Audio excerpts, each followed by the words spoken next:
നമസ്കാരം, ഞാൻ രമേഷ് ഗോപാൽ. തനിമ സ്പെഷ്യൽ ന്യൂസ്.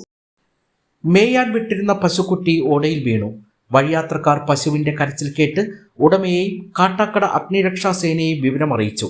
കാലിൽ ചെറിയ പരിക്കുകളോടെ പശുക്കുട്ടിയെ നാട്ടുകാരും അഗ്നിരക്ഷാ സേനയും ചേർന്ന് രക്ഷപ്പെടുത്തി.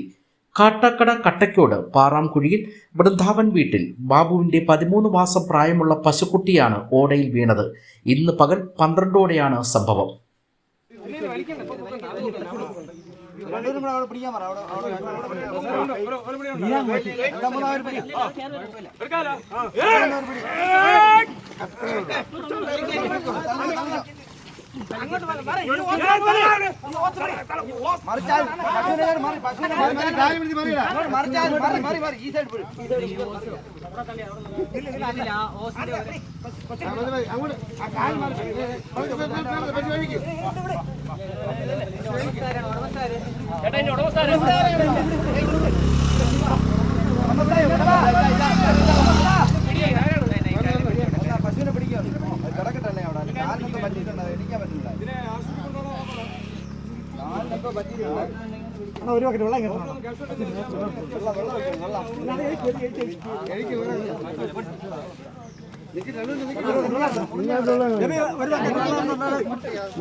ഒരു ബക്കറ്റ് വെള്ളം ഒരു ബക്കറ്റ് വെള്ളം